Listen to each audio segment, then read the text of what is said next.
All right. So my wife calls me the other day. She says, I have this squeaky sound coming from my wheel. And I said, well, what does it sound like? She said, chirp, chirp, chirp. But when she stops, it stops. So I said, more likely it's your brake wear indicator. That is a brake wear indicator.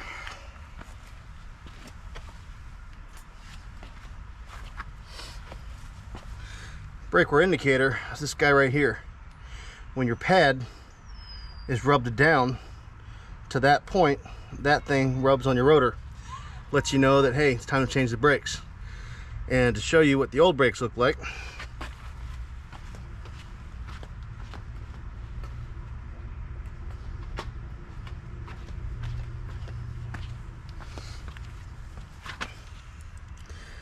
so for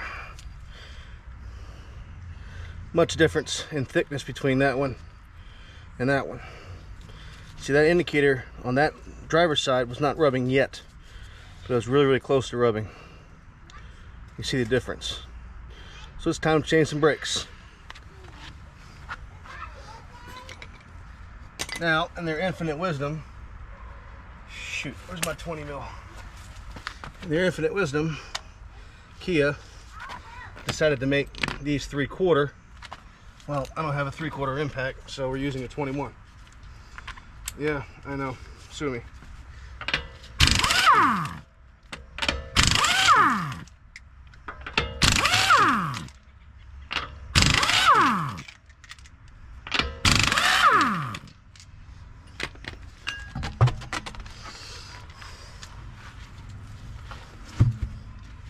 All right, I'm gonna reposition you to show you what we got. All right, so to do the brake caliper, what we first gotta do is gotta loosen up this bolt, and there's a bolt down there, and that removes just the caliper, not the bracket. The bracket is held on by these bolts here and back there. They're the ones that actually go into your steering knuckle, or your hub, or whatever you want to call it. And as soon as I find my socket, hey, there we go. That one's for later.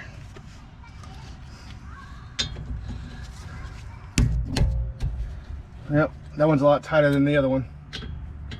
The other one was only on there by maybe 20 foot-pounds.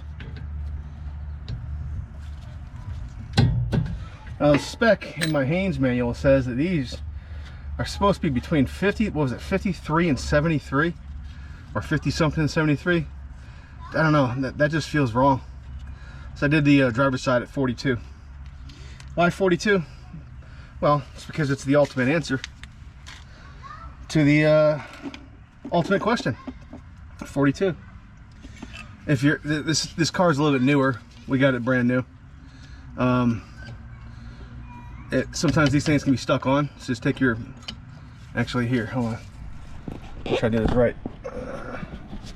So right here, you don't want to push up against that guy, just right here where that metal is. Just give it a little bit of oomph, right? You don't want this to drop, because if it drops, it can put tension on that, especially if you have a weak brake line. It could crack it, and then you're buying freaking new brake lines. Let's see if I can put that back up there. I think I'm in frame. Yeah, we're gonna call that in frame. All right, it's a new camera, I'm learning it. So very gingerly take that guy off. Bungee cords are great for this. Just take it, go up here around the spring, come back down, right through there, right through there. It's no real right or wrong place, but you just want to be able to support that. Now, one of the things that I'm a big fan of doing is, see these guys? They're supposed to spring back out. All right, this one's not doing all that much. So what we're gonna do is we're gonna very lightly separate the rubber from the bolt. You don't have to pry very hard. If you pry hard, you can cut that boot, and you gotta buy a new boot. See, this is all the original stock grease that Kia put in here. It's kind of gummy. Not a super fan of it. Just gonna wipe all that smooth off. Thusly. Get it as clean as we want. Just like that. Come down here with some grease. Grease, unless you're doing a lot of gears all the time, the grease will last you a nice long while, especially as long as you keep it clean. I'm just coating, especially right here around this little divot right inside of here, because that's what seals the boot. So I usually pack it in pretty good around there. Get it nice and lubed. Wipe off the excess because we don't want to spread this shit around. And what I do is I pull the boot out ever so slightly, not much, just ever so slightly, and then I make my connection out here. That way there's a little bit of air and it wants to spring out. That's how I like to do it. Is it right? I don't know. It's worked for me for 40 years, 30 something years, 34, 37, not good at math. That's why I repair machines for a living. See, it's got all that boogerage. Not a lot of grease in there, honestly. I mean, it doesn't have to be, but as a wise old Canadian is fond of saying, the bigger the gob, the better the job. I'll let you figure it out who that guy is. So that's what you don't want, little rocks and shit in your grease. Just put your booger hooks all over it. Make sure it's nice and smooth, evenly applied, thusly, and repeat. You're gonna pull the boot out ever so slightly, being very careful not to cut it, not to break it. And I mean, worst case scenario, if you do, it's not that big of a deal. They sell these. You can just buy a new boot. I would not recommend driving around very long. I mean, if it's a temporary solution, hey, it is what it is. But I would not recommend driving for very long with that cut boot, because water will get in there and rust jack that stud and cause premature failure on your brake pads. Now, we've got to retract this piston. There's a little boot right here on top of, and some vehicles, you know, may differ, but almost every vehicle I've worked on probably in the past 30 years all been 10 mil. So grab your 10 mil and just break the torque. Break the torque. Don't be a wuss about it. Bow, come on. There we go. That's all I want. And then we set up our caliper, as it was our C-clamp. We don't spill a beer because that would be bad.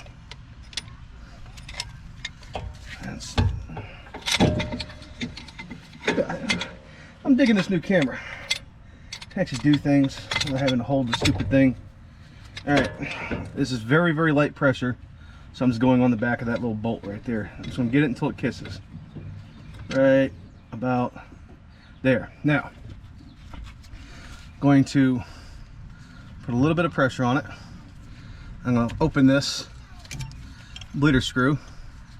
I have absolutely no clue if this is in frame. A little bit of dribblage is coming out, and very lightly, very deliberately, we're going to squeeze the cylinder all the way until it stops moving.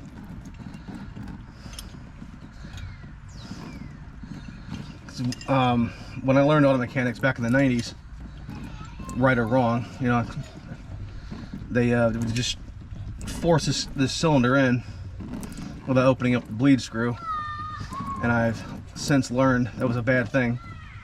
So you can learn a bad thing, but as long as you learn it, you're good. So then when you tighten that back up, keep any air from getting in the system. You don't have to go Gorilla tight on it. Just German torque, good and tight. Remove our C-clamp. Takes a little bit more talent than.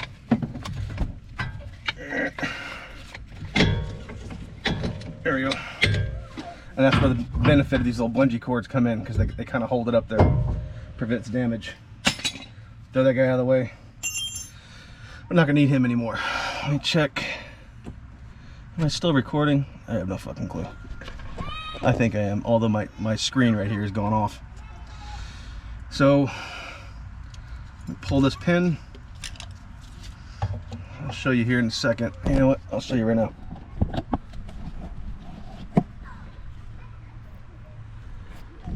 That pin right there, and that pin right there. You know what? Let me make sure this is still recording. So yeah, in fact, it was still recording, even though the front screen, the viewer screen, and the back screen was both black. It was still recording. So what I wanted to show you,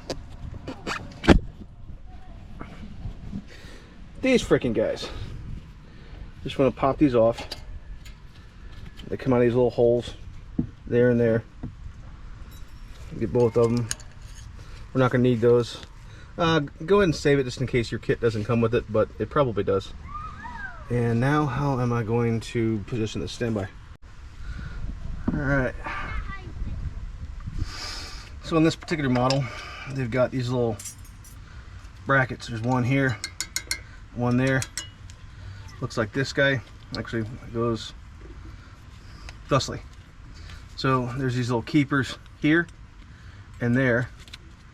And you got to bend those down slightly to pop out your old pad, like so.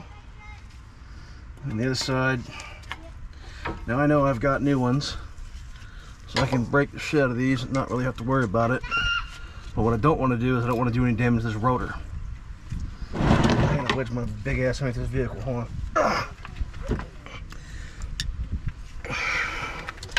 When I was a young mechanic, I said one day I'm gonna have my own lift. And I'm 47, I've never had a lift. There we go. So, what we can see, see how, I don't know if you can see that. Hopefully this is coming up in the camera. But see how shiny that tip is? I'm gonna rotate it around just so it hopefully picks up the sun. Yeah, that shininess is indicative of wear. That means that guy has been rubbing on that guy. Now, I'm just gonna look on the inside here. Not that much damage to the rotor. Very, very little bit. So I'm not gonna worry about it. Now, if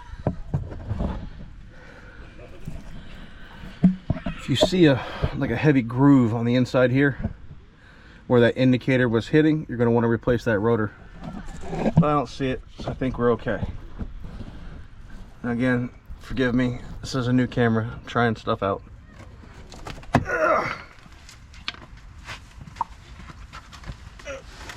I've caught garbage. Gardening garbage. Alright, just slung. Take your, any kind of a prying device. I'm just using a flathead screwdriver. Am I still in frame? Don't know, because the freaking the front screen just turned off again. Let's see if that's a setting. I can change that. Just take these off, both sides. Take a toothbrush style wire brush, sweep away from the rotor. There, you do as little damage to the rotor as possible. Again, being careful not to hit your little rubber boots.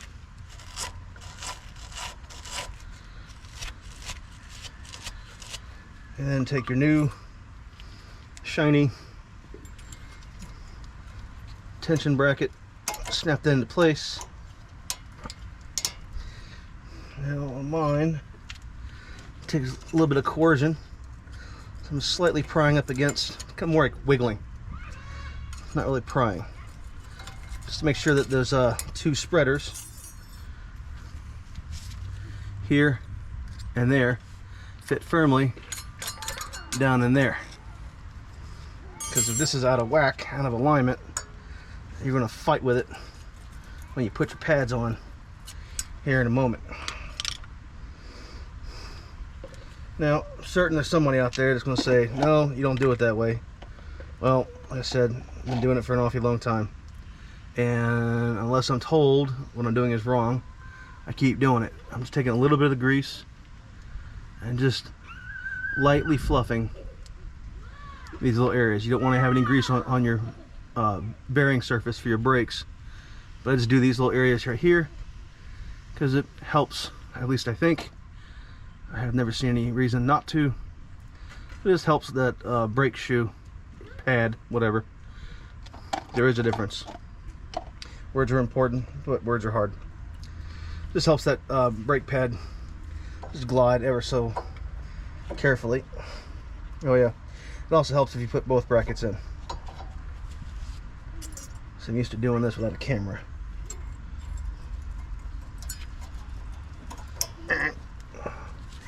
And get back underneath it. Where did my screwdriver go?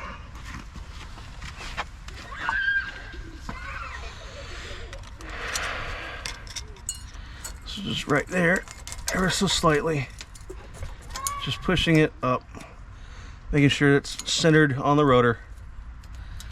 All right, and it's fully in those little grooves up here. Take your new pad. Not every car is going to be the same. This one's actually labeled outer. Some of them you just got to kind of figure it out yourself. And some of them doesn't really matter. They'll fit both ways. Yep, just snap that into place. That's Gouda. Where's my other pad? Oh, it's behind the air gun. Same thing up here. Take a little bit of grease them. Let's see if I can't show you this closer.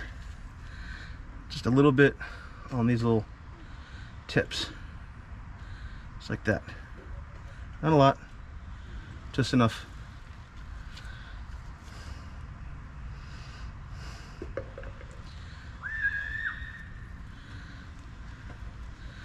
And yes, this also means that any brake dust and so forth is going to accumulate on that grease faster, but I think we'll be fine.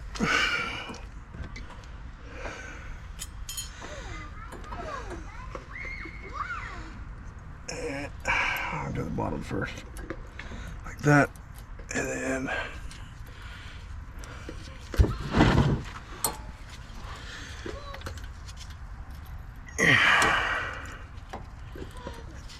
like that, right there. Now, you take your, like I said, if yours comes with them, go replace them. There's a little hole right there, a little hole right there. This is going to cause the pads to squeeze out, spring outwards, so we just got to keep a little bit of tension on it.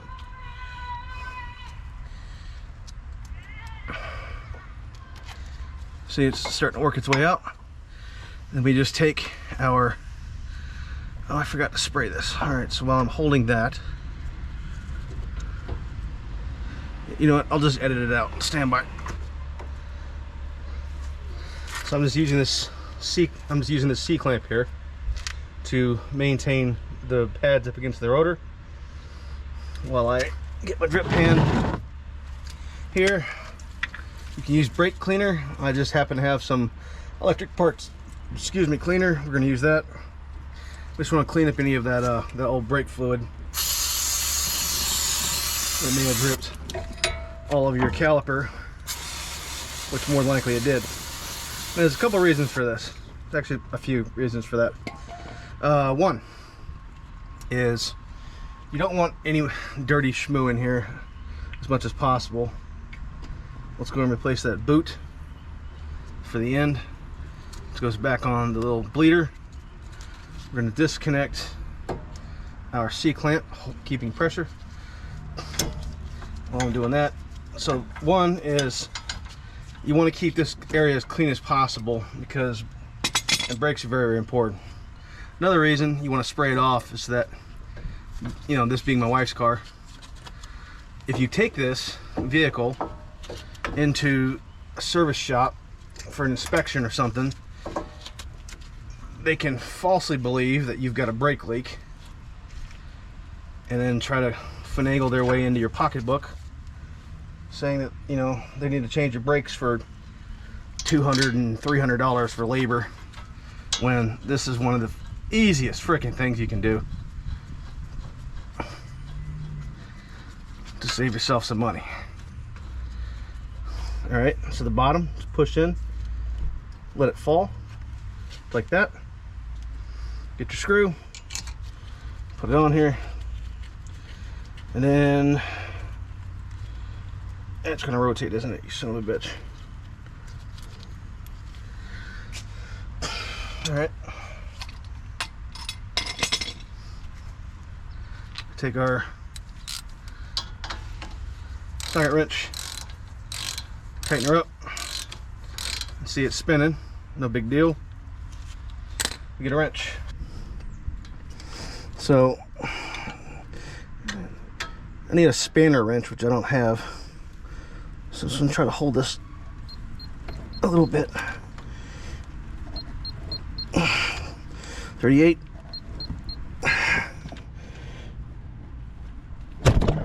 That's good enough. Fucking key up.